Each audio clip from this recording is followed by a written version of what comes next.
Okay, great. As you can see, we have still some slight technical difficulties. I hope the staff of the BCC will resolve them shortly. But anyway, let's start with the talk. Bernd Fix, our speaker, was born in 1962 in northern Germany. And actually, it's a bit odd we met here again for the first time in, I don't know, 20 years almost. So he has been an active member of Heidelberg CCC for a while. Now he's, after running quite a few various software companies in different businesses, different fields, he's now working in Switzerland.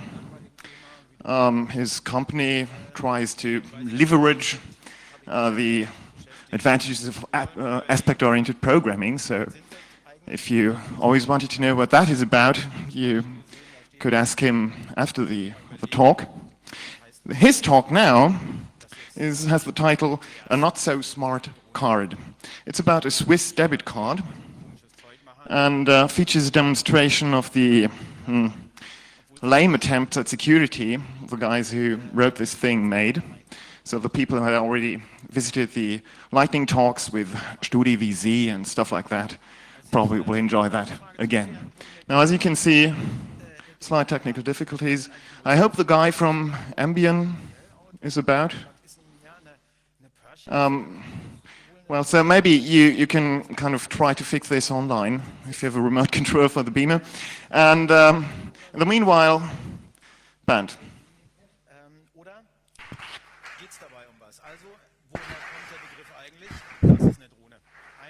Okay, thank you very much. I'm quite overwhelmed by such a large audience. I didn't expect so many people that are interested in a very special card. Probably most of you have never seen it. So may I ask a first question to the audience: who's from Switzerland in this talk? Oh, quite a few. Who owns the postcard? It's looking like this. So nearly everyone who's from Switzerland is owning a postcard, which is, of course, not a good statistic. We have a too small sample, but that's interesting. Quite a few people have it, so maybe we can see what we can do with your cards afterwards. So. Okay, so we are talking about a debit card, which is unique to Switzerland. It's issued by the Postfinanz, which is the Swiss counterpart of Postbank here in Germany. And it's a debit card. It's like the EC or MasterCard. It's not a credit card, but a debit card. So you can only have, you can use it, you have to use it different. But as you see, quite a few people are using it. And actually, not too sure if that's showing up, yes? So we have about 2.5 million users of this special debit card, which makes about half of the population. So the rule is every second person in Switzerland, living in Switzerland, has one of these postcards. And the number of young people using these cards is quite high because you can get them before you are 18. You can get credit cards only if you're over 18, but you can have this debit card if you're younger than that. So it's quite, it's used a lot, and you can see it from the yearly figures as well. So these 2.5 million users generate about 700 million transactions yearly, and the total transaction volume is about 8 billion Swiss francs. That's quite a number, to be honest. And this, if we do some statistic on these numbers, you see you have about 23 transactions a second, every day, every week in a year. And the general transaction volume is about 10 Swiss francs. That's the mean value. So you can count that for micropayment. Of course, you can withdraw money from an ATM, of course, but you can pay small amounts with this card. So you can use it in the so-called Postautomaten, which is a very special ATM designed for the postcard, for the Postfinanz. You can use it with Bankomaten, which is the normal EC card, ATMs, which are generally owned by another bank. And you can pay on ticket machines, in discounters, in shops. You can use it really nearly everywhere. So the acceptance of this card is quite high. And if you get one of these cards, it's valid for a 4-year period. So you get it and it's valid for 4 years. You can use it over the internet as well. And this is something you might not be used to in Germany or in other countries, because paying over the internet with a debit card is quite unusual. And interestingly enough, they call it a secure online transaction, for example. Yes, it's SSL based, so it's secure. It must be secure. And all you have to enter is the card number, which is printed here, and the account number, which is printed here, and press a button.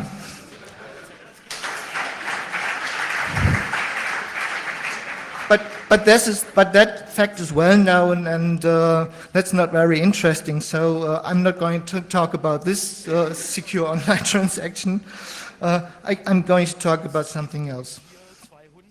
And every good hack needs a kickoff event, and that kickoff event happened about 4 years ago, when a student who lived in Zurich, out of nothing, received a letter from the Postfinanz with a new card, stating he has to use this new card because his old card is full. And you know, this may happen quite often in Switzerland, I don't know. But he was simply bright enough to ask one simple question: full of what? And you know, this guy was not only bright, he was only a civil rights movement guy, and he works for the Big Brother Awards in Switzerland. So it actually hit the wrong person, I guess. So he wrote to the Postfinanz asking them, well, full of what? What are you doing with my postcard? So what do you store on it? And they wrote back a letter explaining quite in detail that every transaction done with this card is locked on the card itself. So if you use it too much, if you use it over the normal use, well, it runs out of space. Sure, it's full then, and then it's rendered unusable. Well, he said, should I believe them? Who can I trust? So he said, well, maybe that's true, maybe it's not true. So I need some independent research on it. And he sent this card, or his old card, to a chaos-related smart card expert in Germany. And he said, well, maybe you can have a look at it, if it's true what's going on there. And if you receive such a card, the very first thing, of course, you do is put it into a smart card reader. This is, of course, something you do the very first thing. And then you get something which is called, you can't see it, you can't see all of it, sorry. Something that is called ATR, answer to reset. That's the card identifies itself if it's put into a reader, which is necessary for the applications to recognize a card before doing any other stuff with it.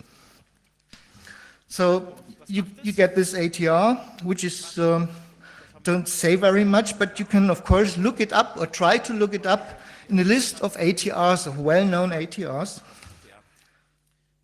So this is one of the cards. You can do it, and you see it looks like the French banking card, which is interesting, isn't it?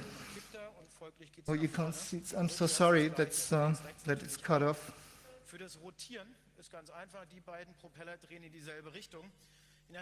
Okay, you just have to believe that the front of it, it's the same with it's the same ATR stuff.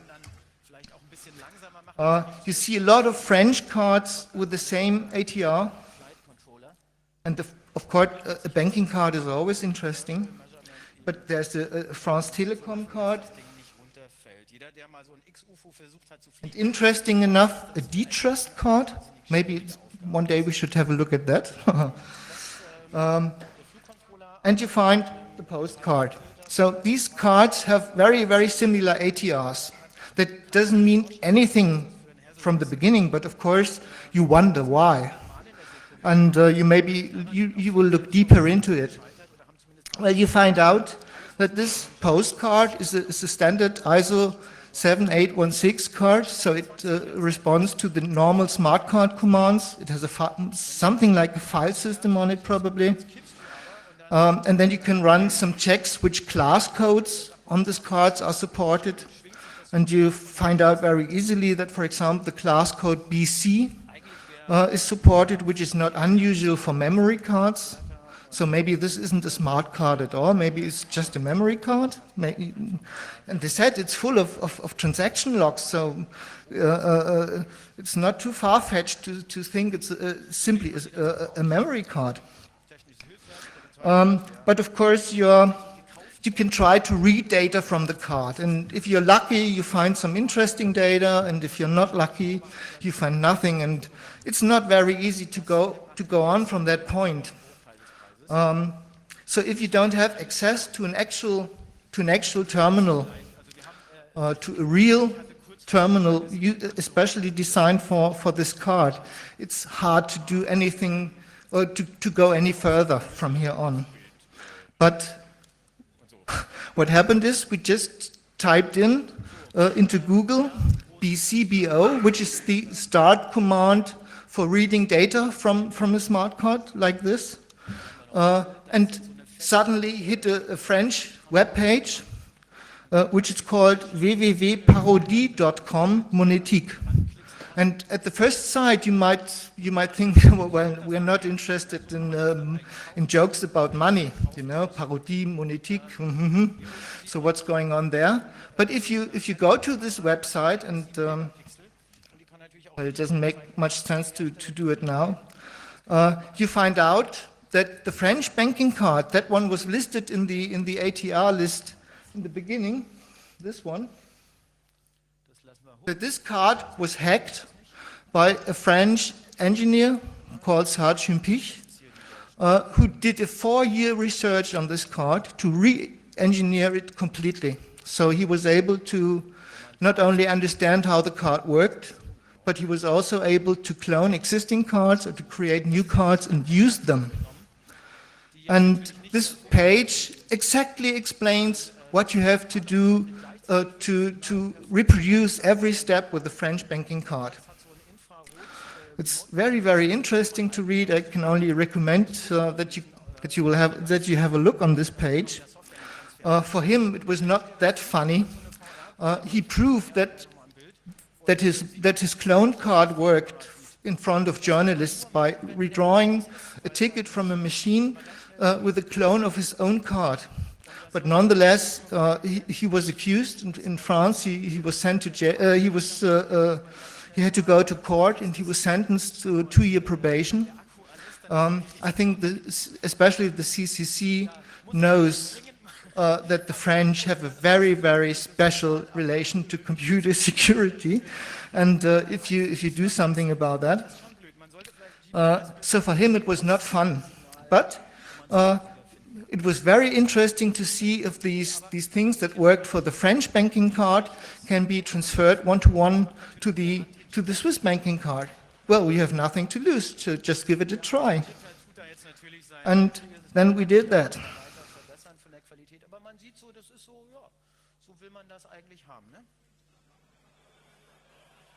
So on the right side, you can see the carte bleue. This is the French banking card with its very similar ATR, answer to reset. It actually responds to the same class code. This is the start of the instruction, so to say. And if you follow the instruction, you can actually see that all the addressing itself on the card, where to find special data, is exactly the same. So you have to convert it, and it's exactly done the same way on the Swiss banking card than on the French banking card. And you end up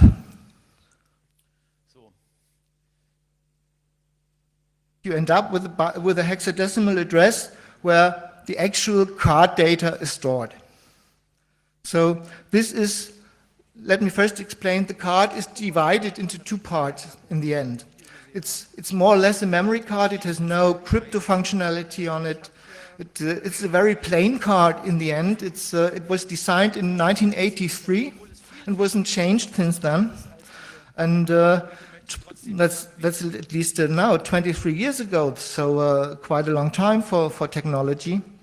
So the card memory is divided into two parts. It's a read-only memory part, and it's a write-read memory part.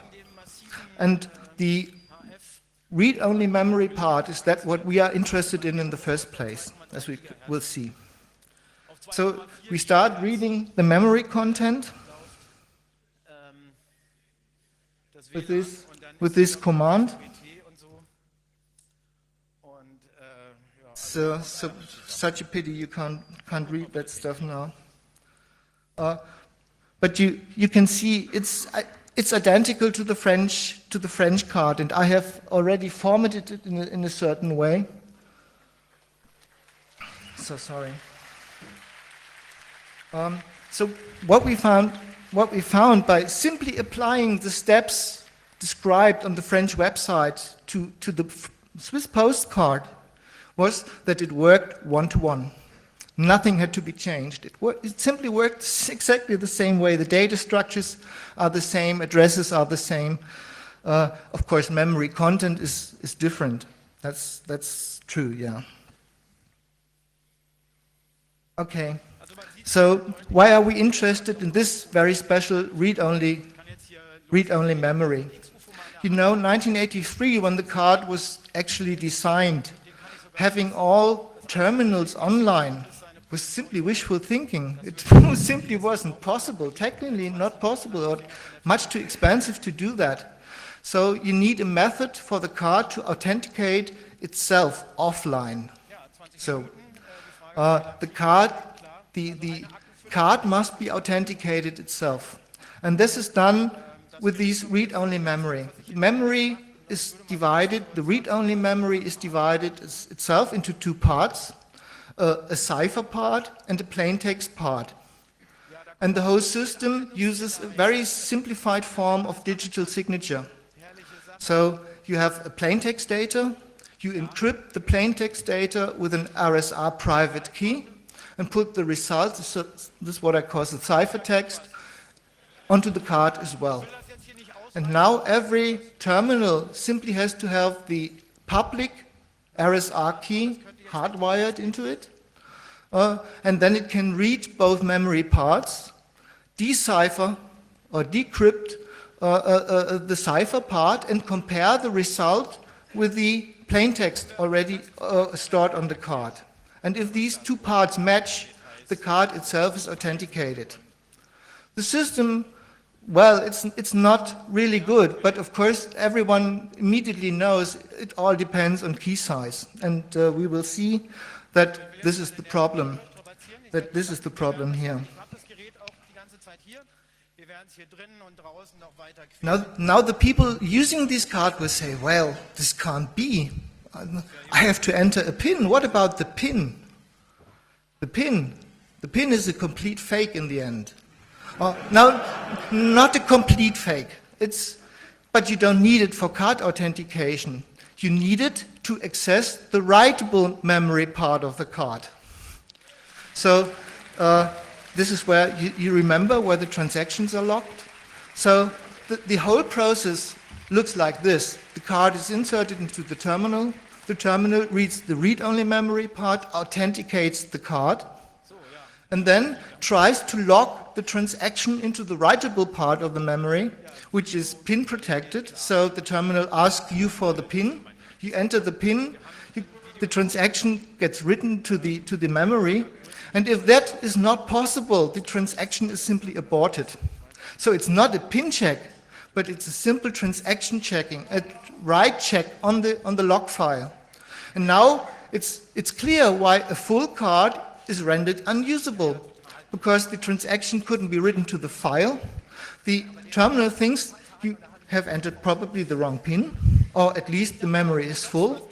And if the transaction can't get locked, the transaction is aborted. So everything makes sense.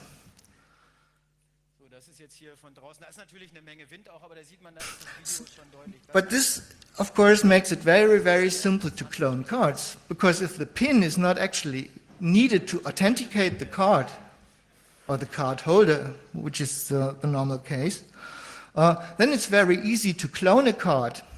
Even if we have no idea how this ciphertext gets generated or how the plain text is formatted or whatever, we can simply read out the read-only memory. Remember, it's not PIN protected. We can simply read it out, put it onto a clone card that behaves like a postcard by sending out the same memory content, and then have a command handler that allows writing to the writable memory with any PIN.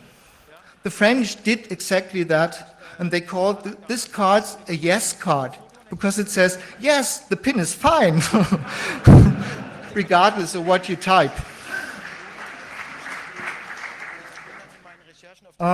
But of course, that's just half of the fun. You need a real card. You need someone to put in his card into your reader so that you can retrieve the data from the card.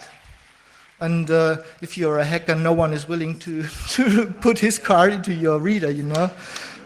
So this, of course, would be much more fun if we can create cards ourselves. So if we can simply break the authentication scheme of the card by having some plain text, which is the card number, the issuing date, the end date of the card, and some other stuff, and to produce the ciphertext ourselves. So what do we have to do? We have to reproduce the encipherment of the plain text, which involves getting access to the RSA private key of the card issuer. And honestly, normally you're simply stuck at that point. So if the card is protected with, let's say, a 2048-bit key, or even a 1024-bit key, you need a lot of computing power to get that to get that key factorized, or this modulus factorized. The largest RSA key I know of, or modulus I know of, that gets factorized is the 768, something like that. In a network of thousands of computers over a month. So if it's 1024-bit, you're simply stuck. You have to say, well, no way to do that. But if you analyze the card data, and I'm not going to do it here, it takes simply too much time. You can analyze the memory content. You can extract the modulus from the card. And then you can factorize the modulus, because the modulus is just 320 bits. And everyone who is into RSA encryption, we are currently discussing security of RSA 1024 bits, and discussing the security of RSA 320 bits. It's ridiculous. It took me 24 hours on a normal PC to factorize the modulus and to compute the private key of the card issuer. So that's nothing. That's not security at all. Maybe it was sufficient in 1983 when the system was designed, but it's certainly not sufficient nowadays, not with the computing power available today. So what to do with that?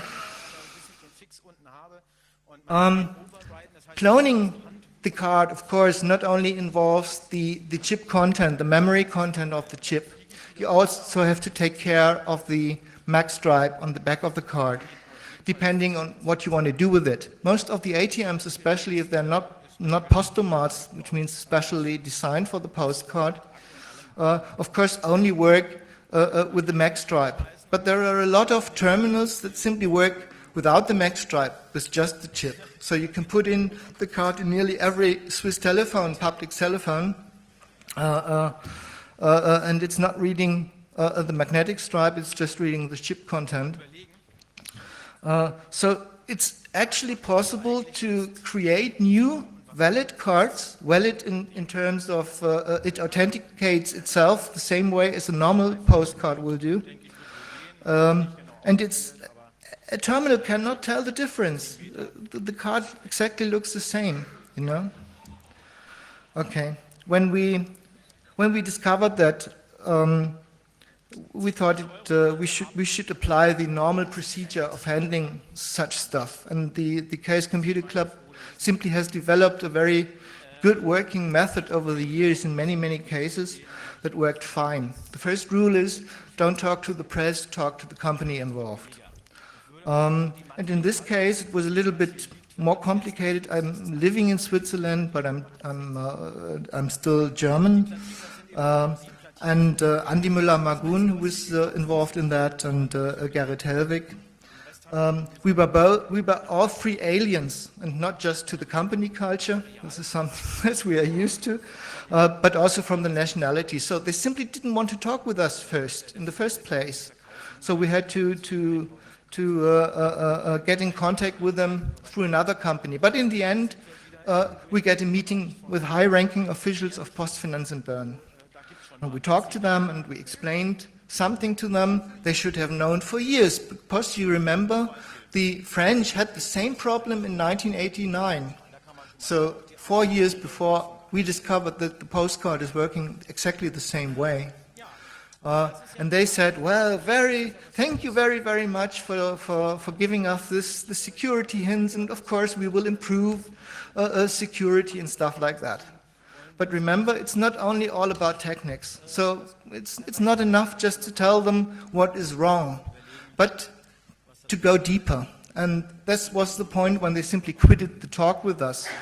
You know, if you have this card and you claim a misuse, that someone has misused your card to withdraw money or to buy things or whatever, you have signed terms of use.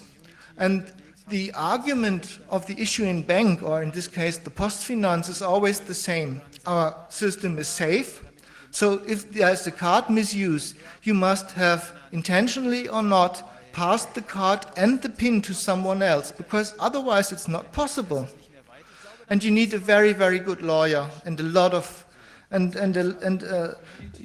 need simply a good lawyer to get at least 40 or 60% of the loss back from the PostFinance, because you can't prove you didn't pass on the PIN or you didn't pass the card. You simply can't prove it, you know.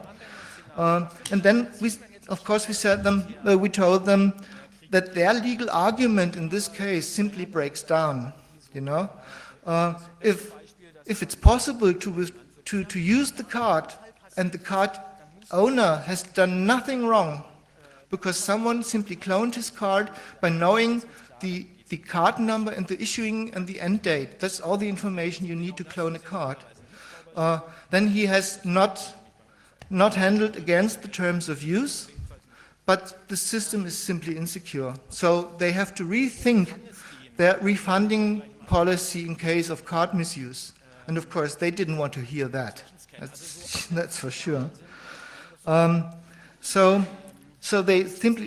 in the end, they throw us out. And oh, sorry.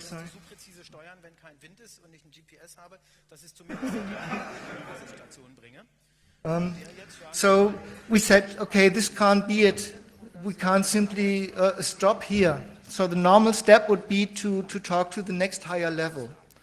And at that point, we thought that PostFinance is a real bank. So and then in Switzerland, you go to the so-called Eidgenössische Bankenkommission, which is the supervisor for banks in Switzerland.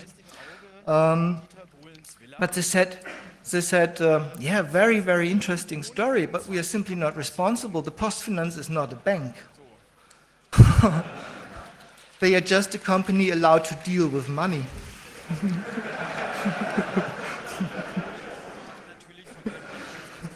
Yeah, it's a very subtle difference.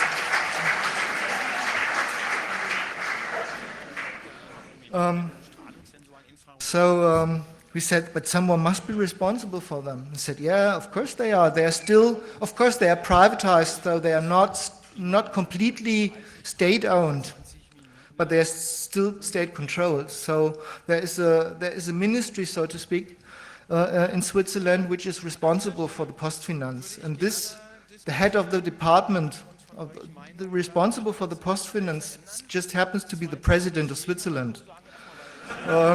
He's called Moritz Leuenberger. So we wrote him a letter saying, well, we had a talk with the Postfinance and we think they have a severe problem.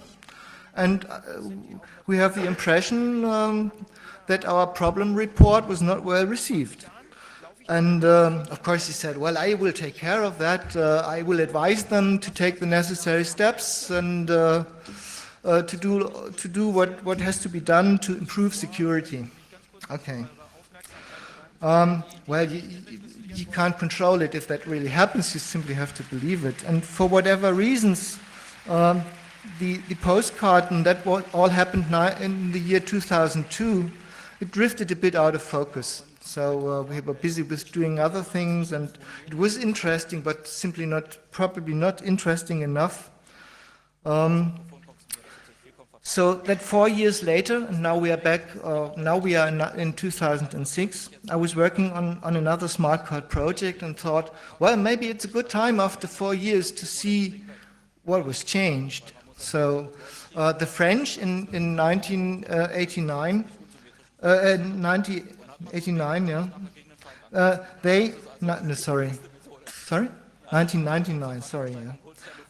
They changed not the system, but they changed the key length to 768-bit, which is at that time the least they can do. So to be not to punish them too much, but at least they changed the key lengths so that not everyone with a laptop can factorize the modulus in a day. But they didn't change the overall design. So the card itself, of course, is possible to handle longer keys because it's not doing any encryption on the card itself. It's just storing plain and ciphertexts. So I thought, maybe it's a good idea to have a look, because at the time we talked to them in 2002. They said, well, you know, we are just about changing the postcard system anyway. We want to switch to EMV cards, and we are just in the last field tests, and if these field tests are successful, we will switch immediately. So they simply stated there just before a rollout of EMV-based cards, which would be the standard by now. And so I thought maybe they have switched to EMV cards, which would be the best way to handle the problem. Maybe they have changed the key length. This is what the French did. Or maybe at least they changed the compromised issuer key. We said them, we have the key. Maybe they didn't believe us. No? Okay, so I asked some friends for their card data. I said it's not very easy to convince people to put their card into your reader. But in the end, I ended up with enough data to try to find out what has changed. And I was prepared to factor at least another modulus. Guess what happened, yeah? They haven't changed the key. It is still the old compromised 320-bit key.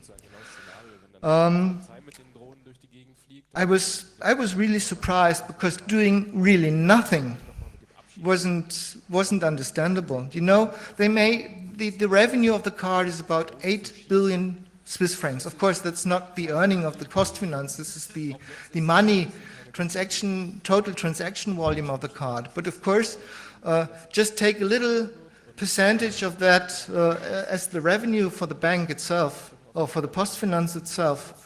You know that a lot of money is earned with the system. So you can surely invest some money to at least change the key, or at least lengthen the key, yeah, or switch to another system altogether. They did nothing. They simply left it the way it is. So I phoned them again.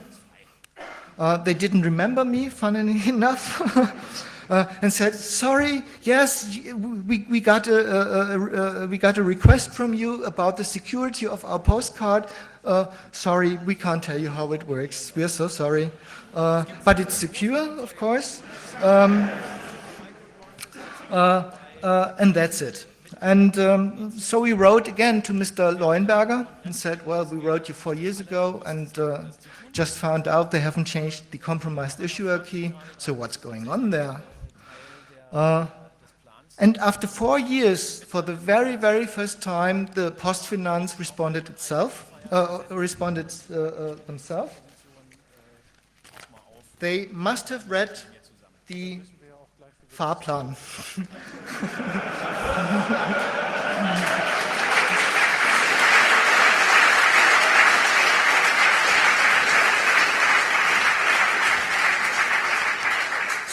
So they wrote a nice letter. It's very interesting because I've never read such a letter with so many self-contradicting statements in 1.5 pages. Never before. So it's all German, so I have to translate it on the fly. It says, in the first place, you showed us in 2002 the security problems we have, and we closed them. The next, more or less, the next sentence is, but in the end, the key doesn't matter anyway. It's not, the security of the card is not related to the key in any way. So why then fix anything? So it goes on and on. So anyone interested can read it before I tear it apart and throw it where it belongs. Maybe we should scan it and put it onto the web so everyone can read every communication, even with Leuenberger. Okay, fine.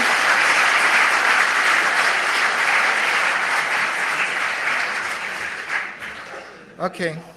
So for those interested technically, the Chaos Treff Zürich has set up a workshop. It takes place on the third day. You see, from 8:30 to 9:30. And everyone is invited to join this workshop where we will actually analyze the card data. Anyone can bring his own postcard. That would be nice. We will extract the modulus. I will show you how to extract the modulus if you have the data of 2 cards. You don't need the terminal. Normally you need the terminal. But there's a mathematical method to extract the modulus. And then we can probably factorize. You know, it took 24 CPU hours to factorize the modulus. Maybe we can set up a new speed record. So bring your PC with you. We will set up a QCIV, a distributed factorizer. A simple piece of software you can download onto your computer and take part in factorizing it. So maybe we can get it in an hour or maybe in half an hour, depends on how many people join this event. I think that would be fun. And anything else you want to know about the postcard and if it still works, and what about the PIN and PIN changes that are possible, and what you can do. Just for legal reasons, I can't tell you what we exactly did, but I can tell you what you should look at. And so anybody interested, again, you're invited to join the workshop. Yeah, so in the end, of course, it's always the question how to handle something like that beyond the fun we had. Should we inform the press? And, you know, the Postfinanz didn't change a thing, and I don't believe they are simply stuck their head into the sand. So there must be something behind it. And we always thought that a bank or a financial institute, at least, simply can't or will never put its reputation on risk. But look in the newspapers today. There's not a single day where you do not read something about phishing, something about insecure online transaction or stuff like that. So they certainly knew if we go to the press and if press is here and interested in it, no problem. but it will be a story, it will last for some days, and then it's gone. I'm quite sure that the Postfinanz actually thinks that the press coverage will not change anything. And maybe it simply needs other methods to show them what's going on. And I will close with one sentence. It's German, but I hope most of you will understand it. We said, jedem Penner eine Karte für einen Denner. Okay, thank you.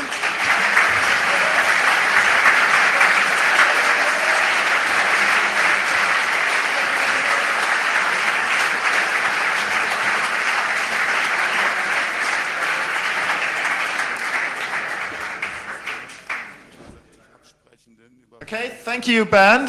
I wish I could call this story incredible. Unfortunately, it isn't. Now, are there any questions or comments or experiences of your own? Could somebody with a microphone go there?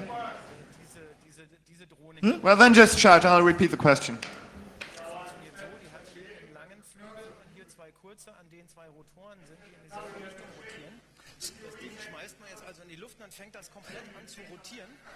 Well, the question was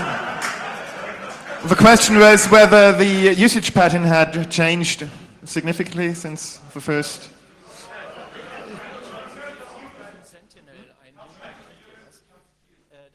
Yeah, the terms of use. No, of course not. No, we just recently had a case of a person living in Germany but working in. He had worked in Switzerland. He lost 20,000 Swiss francs. He had his card. He was injured and he was in hospital. He had his card. He did some transaction on the public ATM there, but then put his card into a locker in the hospital. And while he was in hospital, within 3 weeks, 20,000 Swiss francs just go away, you know.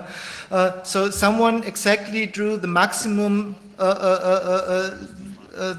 amount possible every day from his account. So he said, I have a card misuse because my card was definitely in the locker. I gave it to no one. He simply couldn't prove his case. The lawyer I talked to simply didn't understand the technical issue behind it, and he got 10% refund.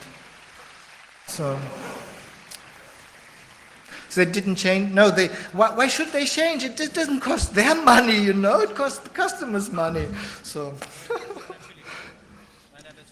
Well, further questions, comments? Oh yes, one question, because so many people had the postcard, and one of the statements of the Postfinanz is that they are issuing EMV cards already. I've never seen one. So if you have a postcard that you received not long ago, maybe we can check if their statement is true. I have never seen a postcard with EMV capabilities. You can tell by the ATR that these cards are not EMV capable. They would be simply rejected by a terminal.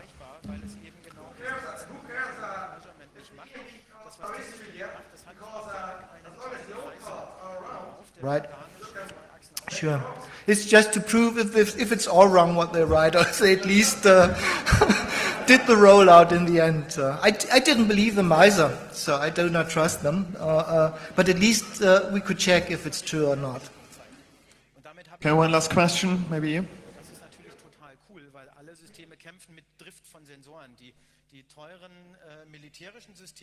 There were funny things going on. We talked to the press after talking to Mr. Leuenberger. Funny things happened.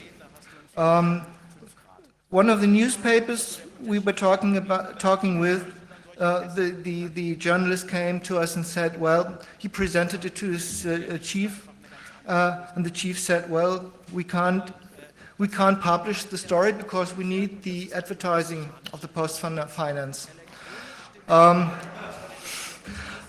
We were in contact with Kassensturz. Everyone in Switzerland, of course, knows this this TV show. No, it's not a TV show. It's something like Wieso in Germany. So it's about consumer protection.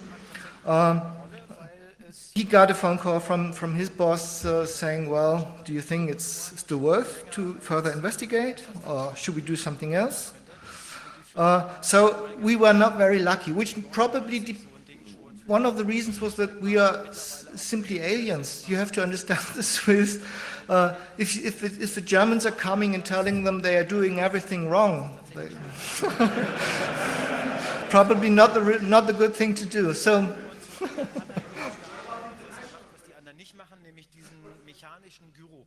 There were some talks from Andy with the Spiegel, which was not too much interested because it's a Swiss and it doesn't touch the Germans, so it's only related to Switzerland. So they were not too interested as well. Maybe we should revive all this, and hopefully the Swiss do it. And I, for my part, give any information we have or I have, so to support them. Yeah. Okay. Well, we're supposed to take a break of 15 minutes, so whoever wants to ask any more questions to Bernd is invited to join him here in front.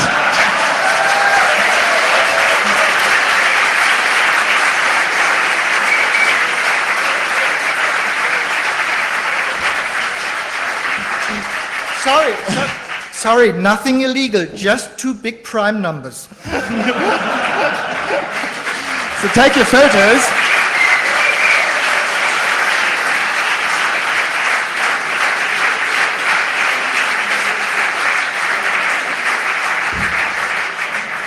And after the break, you'll be able to hear a talk by Starbuck about hacking fingerprint recognition systems. So see you then.